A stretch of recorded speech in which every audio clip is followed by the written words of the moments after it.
And welcome into the Week 12 wrap-up show, where we give you guys our three and outs from the weekend, our big takeaways, and bring you guys the Week 13 waivers, the last week of waivers of the fantasy football regular season, assuming that the entire NFL season doesn't come to a crashing halt. It's not looking great. As always, I'm your host, Ian Power, joined by Matt Vitale, Frankie Santiago. We're breaking things down for you today. It has been a weekend. Everyone got COVID or was exposed to COVID and couldn't play. Turns out a lot of it was false positives, which is good, I guess, for moving forward. But the Ravens still have half their team on the COVID list, and that game is just on fire. Actually, let's just go to the news right now so I can talk about that, because that is the number one news item of the day. Ravens-Steelers has been moved to Wednesday because the Ravens keep having positive tests. So the NFL just keeps pushing it out like one more day. Like, maybe this will work. Maybe if we just keep pushing it out one more day, it'll be okay and everything will happen as it's supposed to. In the meantime, the Ravens are threatening to pull a wild card or a wildcat strike in the middle of the season. On the plus side, Which it's been verified by Pro Football Talk. There are blue check mark on Twitter. They're saying that if that happens, there is a low, but not as low as people want, chance that the NFL season just ends if the Ravens players hold out. on the plus side, if they do play, we get another day of football during the week. I don't want a day of football on Wednesday. The NFL is just being irresponsible at this point. Just push it to next week. I'm sorry, or push it to week 18. I'm sorry if this messes up your schedule. Like, now it's still because the Ravens' issues with all of this, and I understand for them. Like, they haven't been able to prepare at all. This leads to potential injury issues for them. You know, players haven't been able to, learn the game plan, get in the flow of things. They haven't been, practicing and keeping themselves sort of in that flow of things, in the just sort of permanent game shape they're in. It can lead to mistakes on the football field, which can lead to injuries.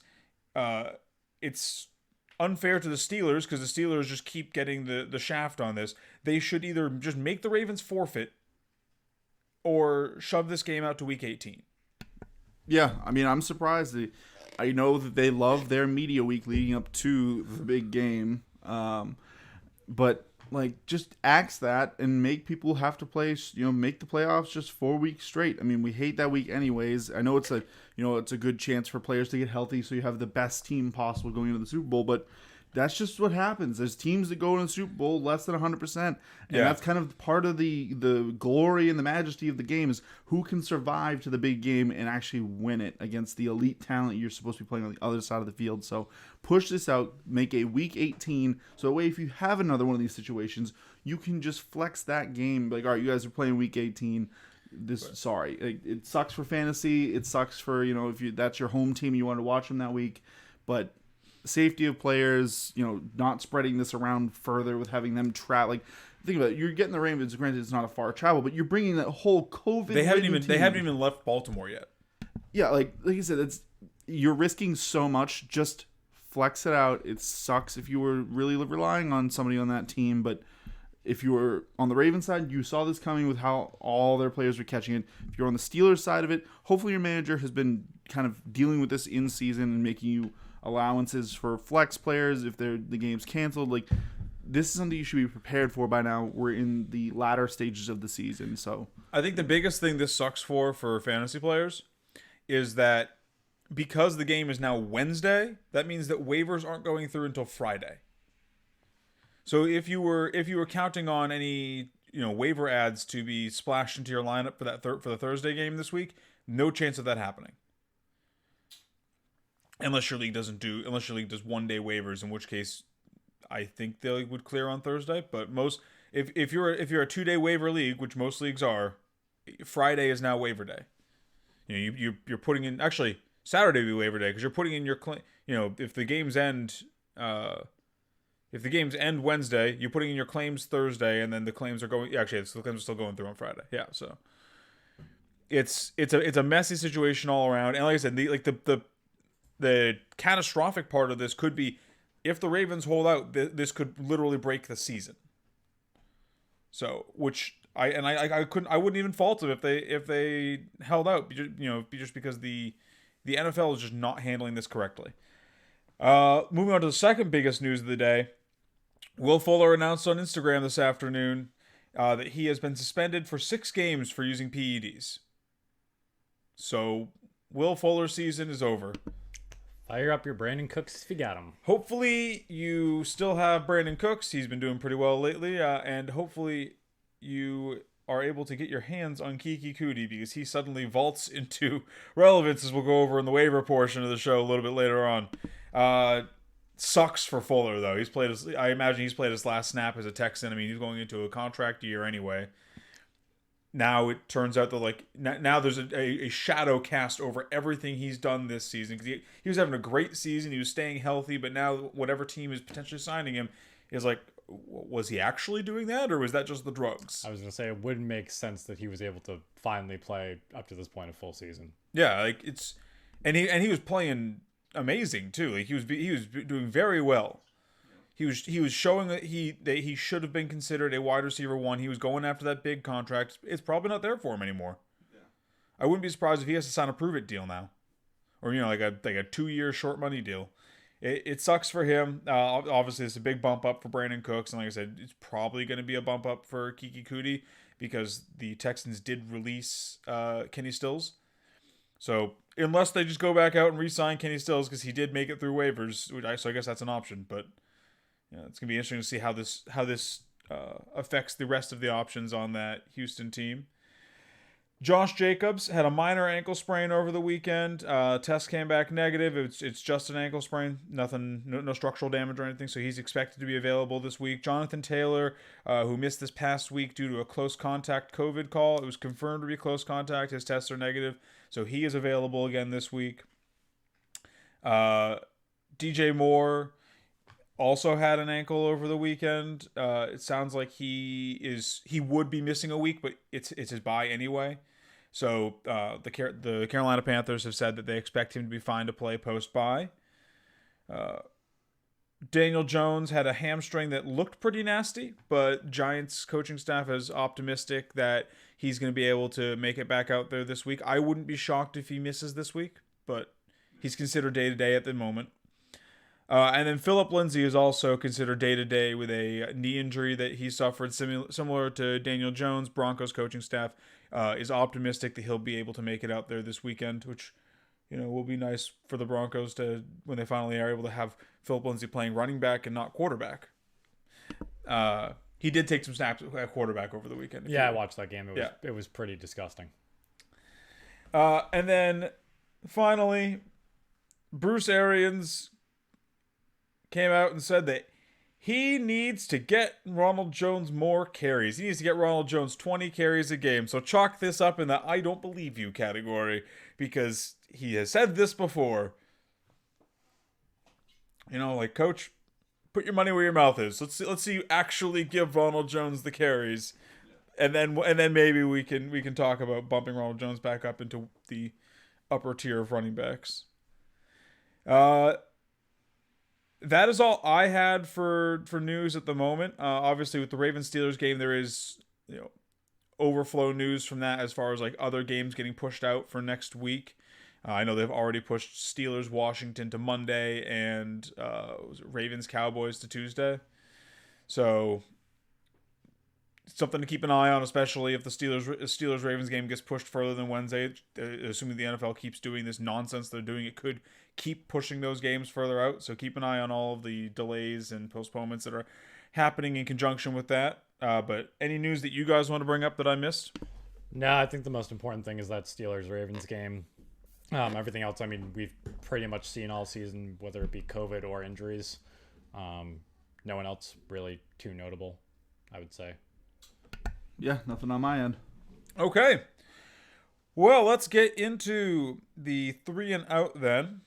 Frankie, just because it ties into the Steelers-Ravens thing, do you mind if I take it away this time? Yeah, go for it. We'll go around reverse horn this time. Okay, so sort of in conjunction with that big news item, I've just kind of realized something over this weekend. The NFL is bad at objectively bad at managing COVID.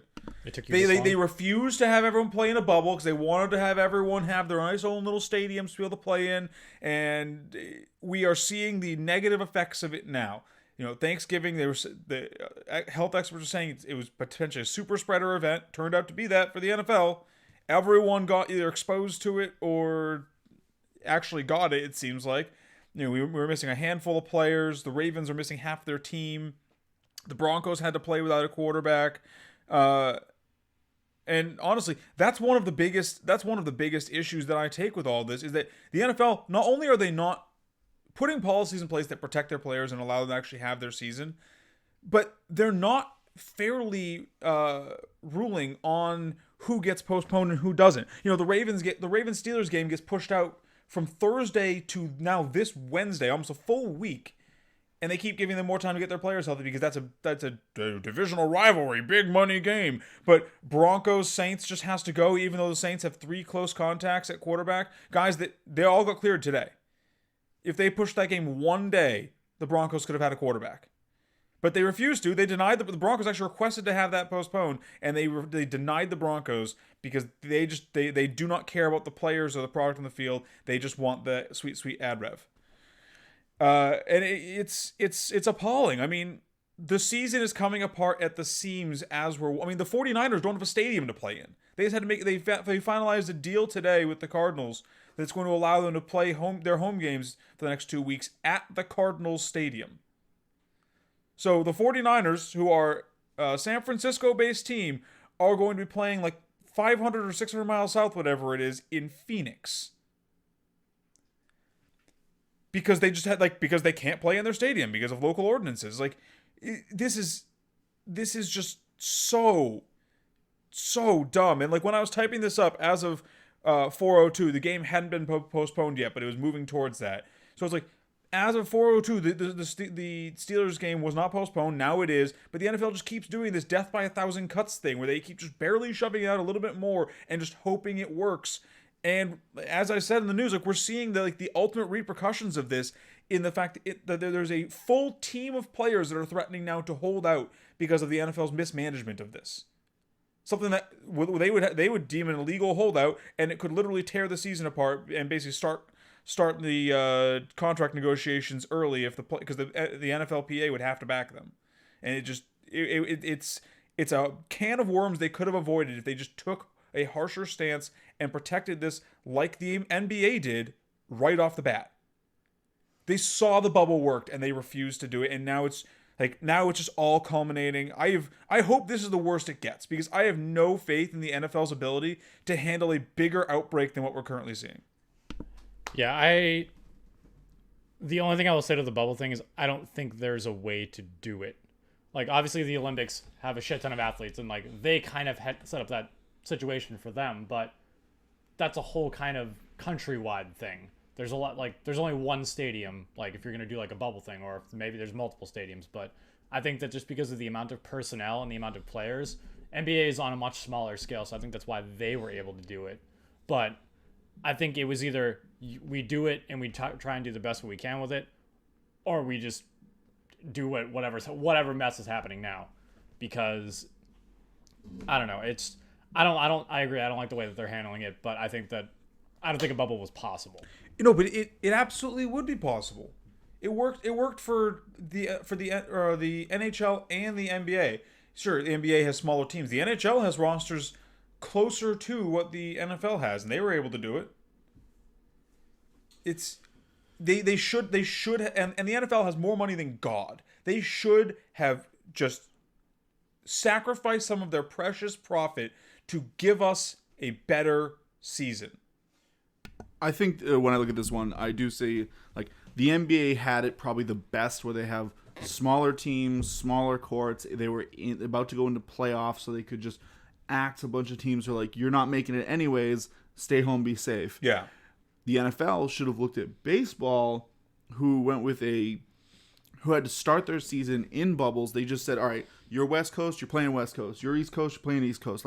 They could have done something like that and picked 4 maybe like 6 sites and been like, all right, Patriots, Giants, Jets, you guys, everyone in the Northeast, you're playing here. You're gonna stay in this town, and you're gonna play your games there. We'll build seasons. We're gonna build a schedule around that. You guys play down here. Yeah, even if they do no interdivisional stuff. Yeah, I mean, well, you still can have like NFC, like guys who are actually physically in the NFCs. Like you have a lot of teams up here. Like you have 3 in New York. You've got 2 in the Pittsburgh, Pennsylvania, Baltimore. We have a whole bunch of games. You just NFC, just throw the NFC AFC thing out. You just make 4 divisions, bring 2 out of each at the end of the season. Like they could have done something creative where people would have cared. You would have seen matchups you didn't see a lot.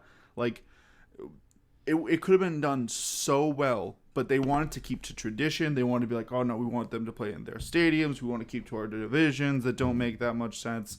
Like honestly, it probably would have been more exciting. Yeah, we could have been spared the NFC East. We could have been spared it. We could have just let them we could have put the Texans and the Dallas and all those teams down there, and we could have just taken, Philly and the Giants and made something out of it. But no, like they just yeah, it's terrible. Like I said, I'm just through with their handling of it. I feel bad for the players. I completely, like, if the Ravens strike and end the season, I get it. You know what? Like the NFL chose profits over people, and if that crashes their season, sucks. I hope it doesn't. I like getting to watch football every week, but they're just every step shooting themselves in the foot. Like same exact spot. Like it's awful. Speaking of things I hate, Sean Payton, I hate you. And by extension, I hate you, Taysom Hill. Sorry, I'm sure you're a great guy, but do the right thing and sit yourself so that Jameis Winston can go in the game. Please, you are not a quarterback. I mean, what is this guy doing? Like, Peyton's got 2 W's out of starting Taysom Hill. Great. Congratulations. You beat the Falcons, who can't play defense and sometimes can't play offense. And then you beat the Broncos with no quarterback. Like, they were starting a practice squad wide receiver as their quarterback. And yes, that resulted in 2 wins. Congratulations. Like, these weren't good wins. Why is he insisting on starting this fraud of a quarterback back there? You signed Jameis Winston for a reason. He's the most capable backup in the league. Just last season, he threw for over 5,000 yards and 30 touchdowns. And yes, there were picks in there too. But he worked through the offseason to handle some of the physical issues he had that may have been attributed to those picks.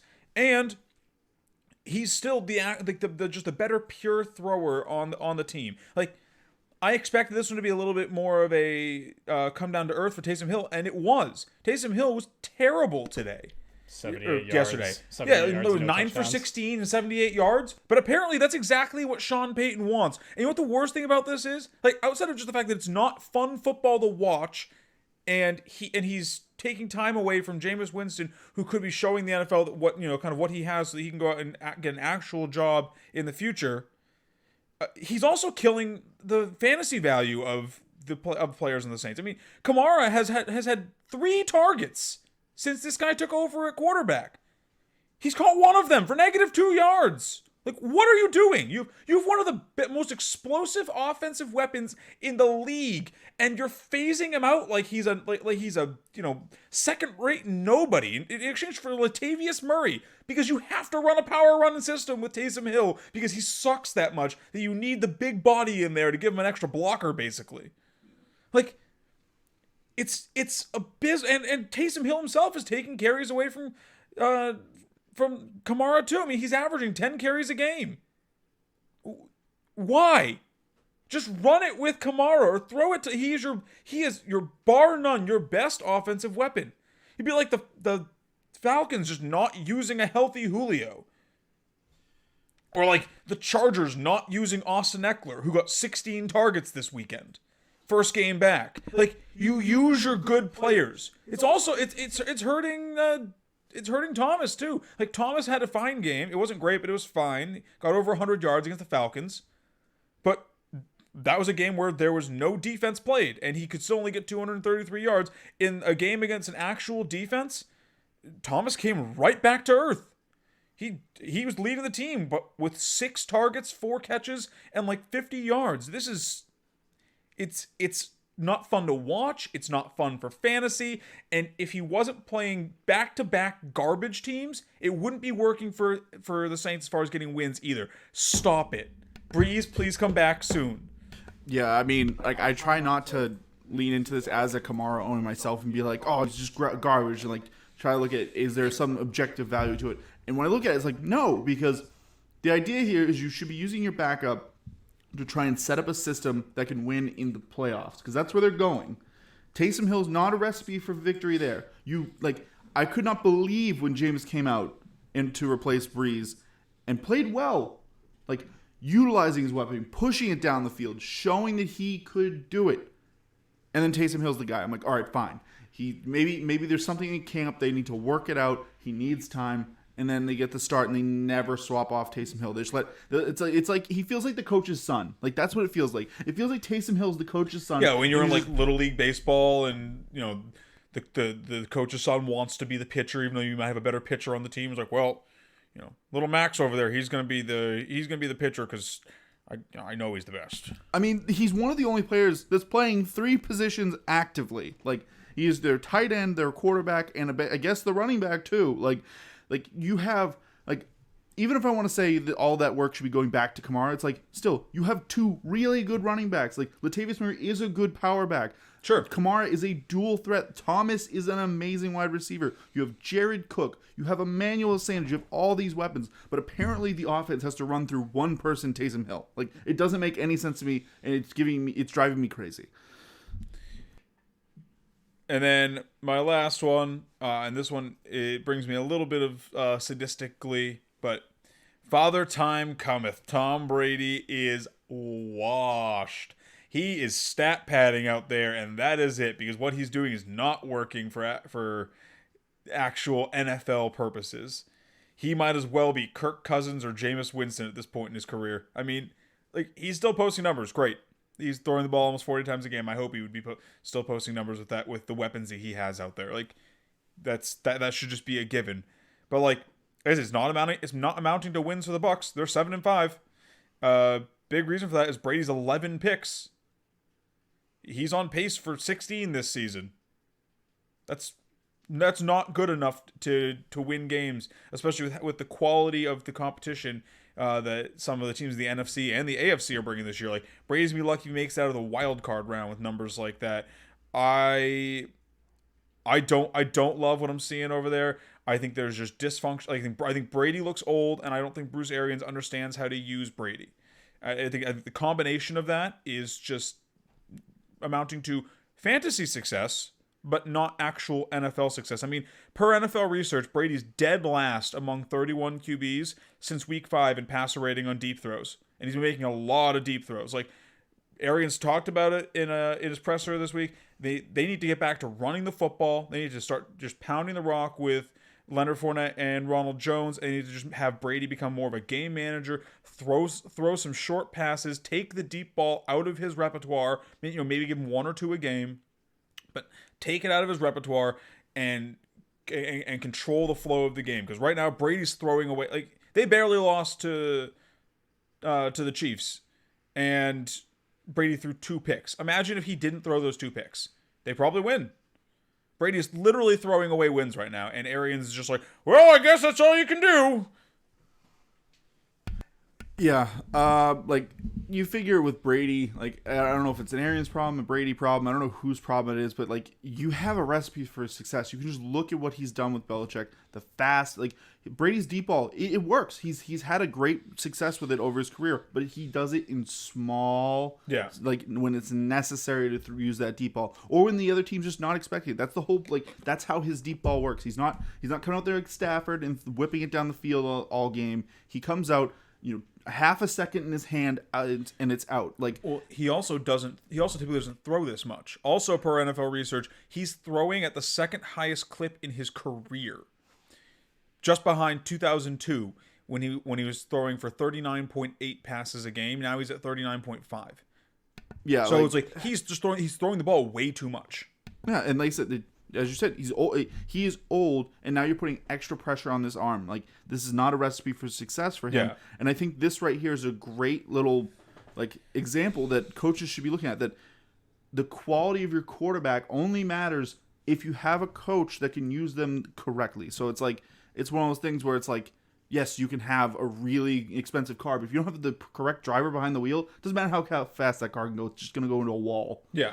Like, all right, Vitelli, take us away with your 3.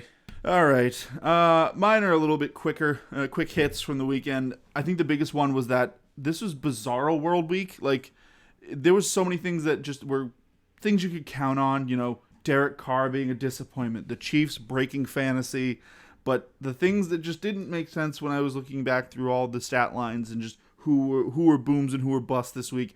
Dalvin Cook, 61 and a fumble against Carolina. Like, didn't we talk about how this was just free fantasy points because they're the worst rush D in the league? And then on top of that, 2 people that we thought we could count on to be disappointments, David Montgomery, Kenyon Drake. Both are booms this week. Like, what is going on? Like, it baffles me. Like, this is also just part of fantasy, but it's still head scratching when you're sitting there and you're trying to be like, yeah, this is the play. Like, it sucks for fantasy managers when you're sitting there like, yeah, oh yes, I should have known that it was supposed to start Nyheim Hines over Dalvin Cook this week. Like, it's things like this where you're just sitting there at the end of the week and you're like, all right, I guess this is what it is. Like, people that started Derek Carr, everyone, the research was there, the stats were there, but once again, like, it's just Derek Carr, so he's just gonna Derek Carr it up all over your team. So if luckily you maybe got scared and just shifted away from him when Fitzmagic got the start, but it was just a strange week. And if you got nothing, I'm ready to just jump right into my second point, of which I just brought up, was we finally got some Fitzmagic back. Like, Yeah. Tua got hurt. They just said, you know what, Tua, take the week, get healthy, let's roll it out there. Granted, it was against the Jets, and it wasn't a classic Fitzmagic 304 touchdown game, but it was, you know, he looked good, didn't turn the ball over, and he beat the Jets, you know, keeping it from being a complete bizarro week. I think that would have capped it off. I would have had to go back to bed if I found out the Jets had won and Dalvin was garbage. That was too much for me, but... Yeah, Parker and Gesicki look good out there. Honestly, a lot of their players look good out there. I think that offense just gels better under Fitzmagic. I mean, Tua is fine. He's serviceable, but I think in a vacuum, Fitzmagic is better for that offense. It could also be, and we're going to get to this in the waiver portion, but it could also be Fitzpatrick season for the rest of the season for fantasy managers, at least, because the Dolphins are unsure of Tua's status already for Week 13. So, yeah, that's not what you want. And I mean, just looking at it, like, not only are their players good, their quarterbacks play good, they're winning games. Like, they're 7-4, and I feel like I'm still talking about them like they're 3 or 4-7. I guess because they're the Dolphins. It's the Dolphins. Like, I should care about them because technically they could easily be in the playoffs. But yet I'm still like, yeah, they're just sorting it out and figuring out. They'll just go draft a high quarterback. Like, they're not going to have a high draft pick with how it's going. Like, I feel like I should care more about this team, but yet for some reason I'm just like, nope, it's the Jets. Like, it's a team with no flash, but there's players to like on the team. I don't get it. I cannot wrap my head around being like, yeah, finally the Dolphins are back. It's gonna take a season or two, I guess. But a team that rose from the ashes only to plummet right back into them, the Rams. My God, was this the team that was breaking fantasy 2 years ago? Like, I forgot about that team where we were just like, you wanted any piece of this team you could get in. You wanted to get in as hard as you could. You were overpaying for stock on this team. This was the Chiefs before the Chiefs, and hey, to be fair, their defense is still great. Or is it the Niners are bad? Like, the Niners are another team that's just plagued by injury, plagued by COVID. Like, they gave up the ball 3 times. 3 different times. The Niners coughed up the rock, which should be, as you talked to Brady, should have thrown the game away for them against a good defense and a serviceable offense. But no, Goff and the Rams coughed it up 4 times, and one of those being a pick 6. Like, my God, I was I was in the camp that Sean McVay was a offensive genius and could lead his team back to being good and being one of the at least top 10 offenses. But it's just, I don't know if it's Goff or if it's McVay. It's Goff. I think I still do believe that Sean McVay is a very good NFL coach. Goff is just being exposed. He does not look like he belongs as an NFL starter. Yeah. Also, shout out to the Niners. I think that someone said they had 13 players on either IR or COVID, and they still got the dub. And then Kyle Shanahan's also a very good coach. Yeah. The Niners still have a good defense. I believe they just recently got Richard Sherman back, and it's just like that. That's Goff's thing. Goff is fine to good against bad teams, but the second you put him up against like a top 12 defense, Goff shits his pants and dies. He Oregon trails it all over the place. Yeah, like I said, it's maybe it's teams like the Rams why I don't care about the Dolphins, because the Rams are now also 7-4, but I don't give them any shake. I'm just like, hey, that defense is really good. They have some really elite players there, but Goff just is a way to turns this team back into the pumpkin every single time he needs to perform. This feels like the Rex Grossman Bears, where it's like they're going to make the playoffs, and like they could go far in the playoffs just on the back of their defense, but their quarterback is just doing everything he can to give the game away. Oh, the Rex Grossman Bears, what a time. All right, I guess I'll take us away. Guys, we finally got Austin Eckler back. For the first time since week 3 when he went out. Initial timetable was, 8 to 10 weeks, obviously on the later side. And we were skeptical. I mean, I was a little bit skeptical of, what we'd be getting back with the way that Herbert's played. A little bit skeptical? Yeah. A little bit? Yes. Only a little bit? Frankie, I think you asked me no less than 5 times Saturday if you should start Austin Eckler or roll Mike Davis out there. What I saw on Sunday was pretty much what I expected. Was it? No. It was actually better than I expected. 14 carries for 44 yards on the ground, but leading the team in both receiving and rushing with the 11 receptions for 85 yards. No touchdown, so that's never really been where he makes his hay. Being that kind of weapon, he has New England, Atlanta, Las Vegas, and Denver coming up.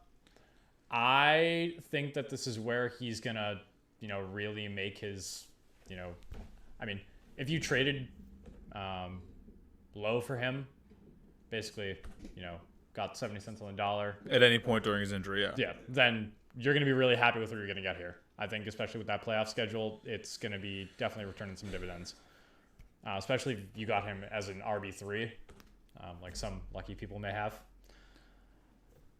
Other side of the ball, though, we said it before. Josh Allen is on his way slowly down the drain. He's in the tough part of his schedule now, yes. Actually, it's funnier, too, because to start the season against better defenses, he was averaging about 28 points a game. Against a defense that hasn't been above 25, he's averaging less points.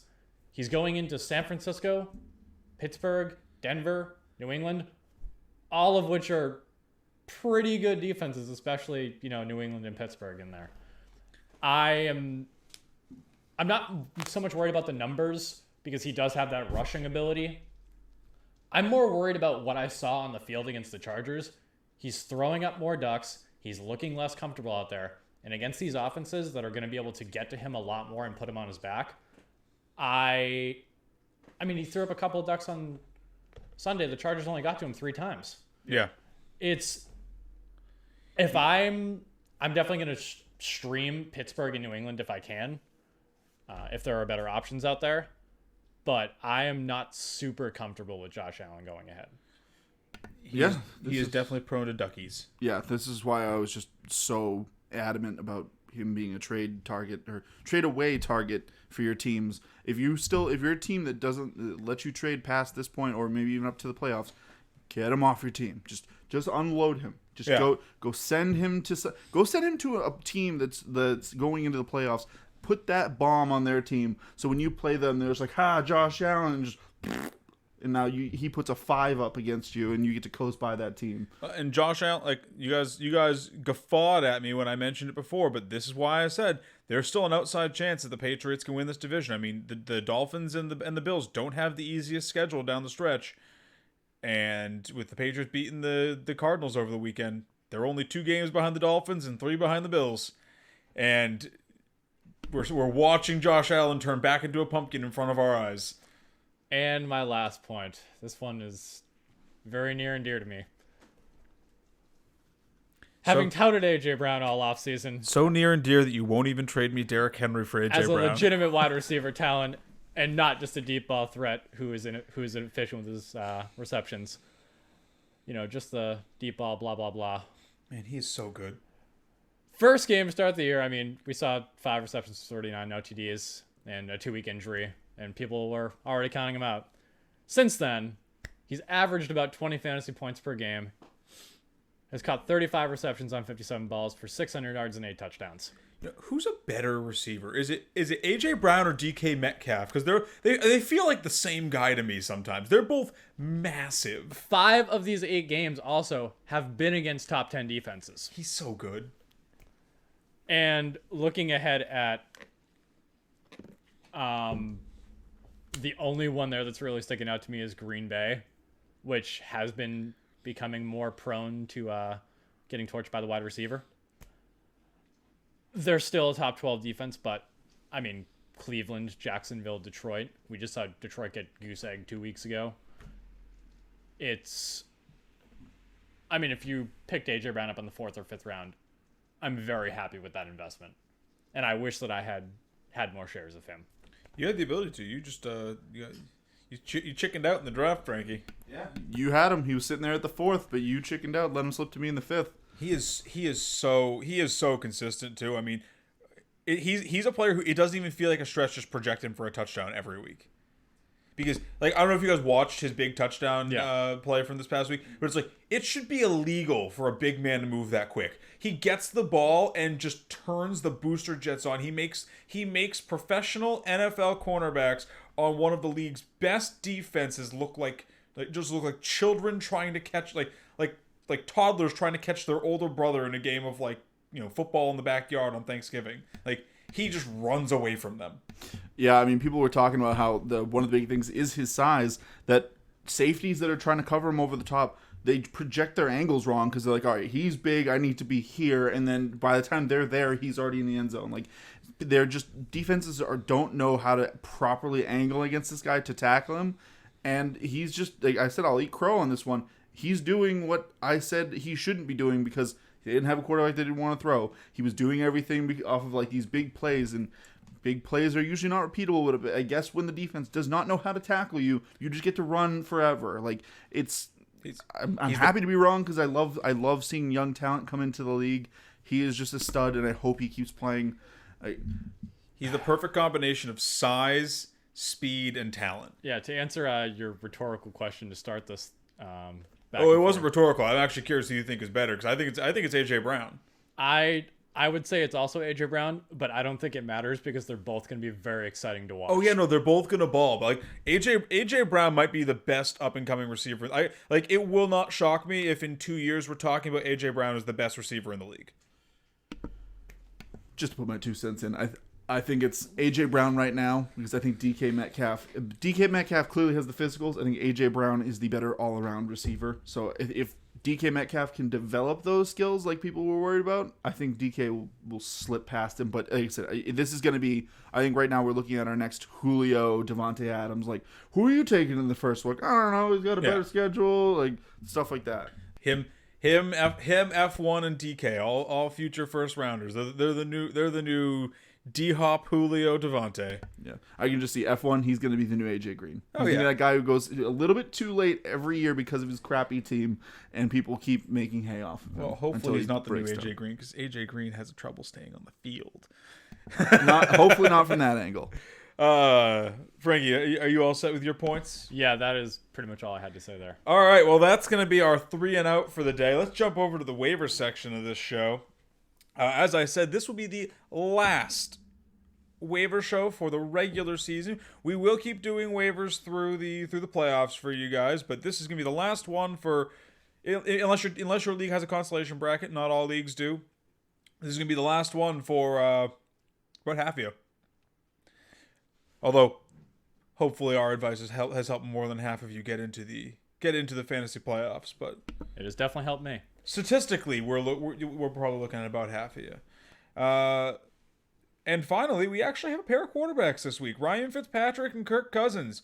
As we said with the Tua news earlier, when you were talking with him with your 3 and out, Fitzpatrick is likely going to be the starter again this week. The Dolphins are already unsure of Tua, and it's Monday.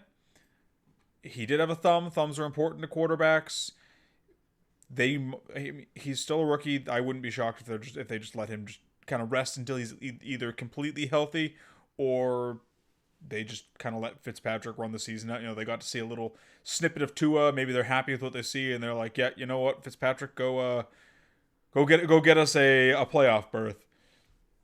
But so I like him, especially with this matchup this week against Cincinnati. Fitzpatrick's definitely my top QB add in, probably my top streamer this week at QB. And then Kirk Cousins obviously has a good matchup against Jacksonville. Both under 20% owned. Kirk Cousins is right there at 20. Fitzpatrick is 13.4. Before we jump to running back, any QBs you guys want to throw into the ring? No, mine was actually going to be Kirk there, especially, this is pre-Dalvin Sure. being cleared. But no, I think that, we've seen Kirk throwing the ball more. It's something kind of like we're seeing with Tannehill, maybe not to that scale, but we're seeing those run-heavy offenses starting to kind of, not in Derrick Henry's case, but rest their guys a little bit, not super run the tread off their tires. And I don't think I have anyone else there at QB either. I was looking through the list.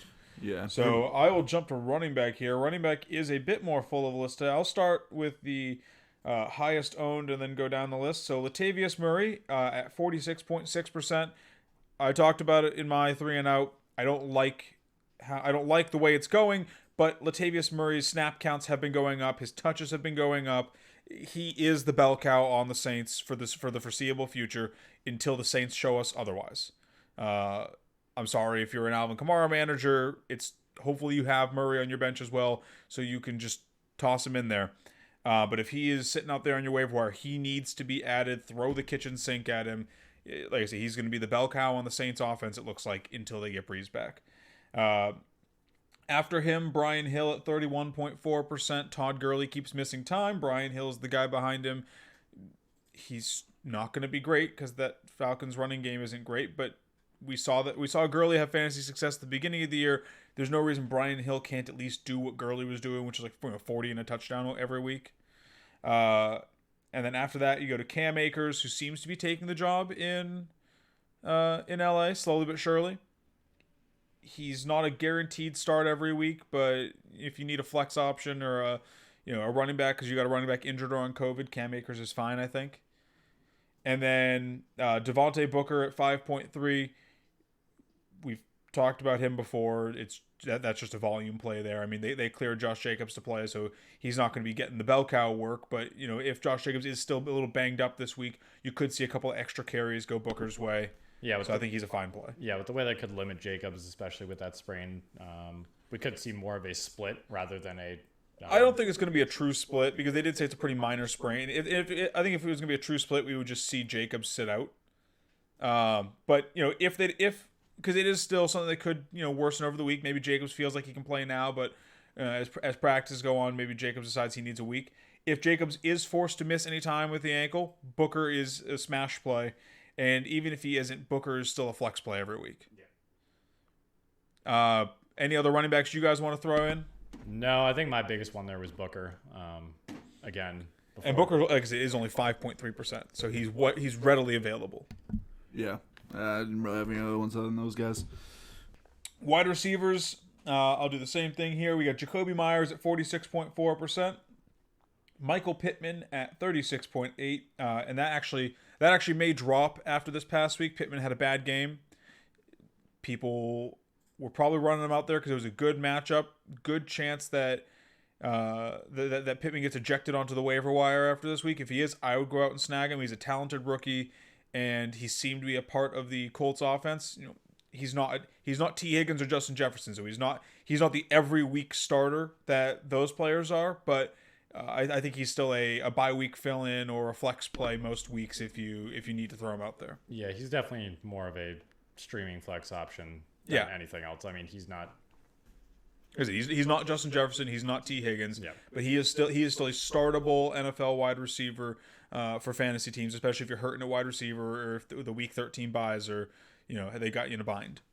And then after him, Brashad Perriman at 14.4%. And finally, and this is the one that everyone should be able to get, and I would grab him just as a speculative ad, Kiki Kuti, 0% owned. As we said, obviously Fuller's not coming back. Doesn't matter if his suspension gets, knocked down a few games or whatever. He's already into next season with the suspension. So even if they reduce it a couple games, he's still likely going to miss the rest of the year. And if somehow it gets reduced enough that he doesn't miss the rest of the year, he's at least going to miss enough of the season that fantasy managers aren't going to be able to count on him until, week 15 or 16 probably. So Fuller is out of sight, out of mind. Brandon Cooks is, after the tear he's been on, he's back on people's rosters. He's gone. You can't get him unless you're trading for him, which the trade deadline's passed in most leagues. Kiki Kuti is the next guy up. Randall Cobb's on IR. I've never heard of the guy behind Kiki Kuti. Unless they go back out and they sign Kenny Stills or they pick up a different wide receiver, it's going to be Brandon Cooks and Kiki Kuti out there. So you need to add him just based on the throwing volume the Texans have been doing. Someone has to absorb Will Fuller's targets. It's not all going to go to Brandon Cooks. And we know this kid can play. Talent was never his issue. It was injuries. So I think he's probably my favorite wide receiver out of the week. Yeah, I would say him or regrettably one of the Jets receivers. If you can't get Kuti, I like Perriman, to be honest. Perriman has some value. At least for this week. Yeah, for the week. Honestly, if I'm a team if I've got no fab left or I've got a low priority and I know Kiki's not going to get to me, I obviously still put a claim in just in case. You never know what happens. Yeah. But if you're projecting yourself not to get Kuti, I would honestly go try and grab Stills. Like, there's a good chance he just gets picked back up. He already knows the offense. They just cut him. They just cut him, and they do need that spot, and Stills has played it before. So you could just sneak your way in by picking up a guy that everyone's like, he's not even on a team. Why would I go grab him? Like, people are out of sight, out of mind kind of with him. I will say I do, if Stills finds his way back onto the Texans, I immediately like him more than Kuti. Because he is more of that Will Fuller-esque receiver where he's not going to replicate what Fuller did, but you're more likely to get that kind of value out of Stills than you are from Kuti, who's more of a slot guy. So I think he is more valuable than Stills if he finds his way back onto the Texans. No tight ends this week, and then actually a pretty good week for streaming defenses. We have Vikings versus Jaguars, Dolphins versus Bengals, Chargers versus Patriots, and Raiders versus Jets. Take your pick. I like all of them equally. Actually, I think I probably like the Dolphins, Bengals the most. But after that, don't care. Choose, throw darts. Take whatever one you hit. They're all equally good defenses that are playing turnover-prone offenses. Yeah. Any defenses that you guys want to throw into the mix as potential streaming targets that I didn't mention? No, I'm with you. I like the Dolphins probably the best. Barring a couple of games, they've looked really good. I mean, Broncos get KC this week. I know Kansas City might be on people's waiver wires. Are you guys throwing the dart? Are you rolling the dice with them at all? I would. Given that we have more time to wait with waivers for most team leagues, if you've got to make a call now, I'm fine with it. But I'm just watching to see what the quarterback situation looks like for them coming up. Well, they got all three of them cleared. Right, they all got cleared. Like I said, with how everything's going right now, we could see if they lose a couple, I'm more interested, and it's not a bad play. Whether you wait or not, it's not a bad pickup. Actually, I will add on a final one too that I was just looking through the list of players on COVID. if Lamar Jackson cannot get back on the field for this upcoming game against Washington, I think Washington is a great play. Because do you guys know who's the backup for Lamar Jackson? I don't. Isn't it RG3? I thought it was Is it RG3? I think it is RG3. I will double check for you. I am not scared of RG3. I guess there's the revenge narrative there, but Yeah. I It would is RG3. I would start the Washington football team against RG3's Ravens if I had to. Yeah, I mean, at least it's a smart play. It's a smart person to have back there. Like he can run the offense in a similar fashion.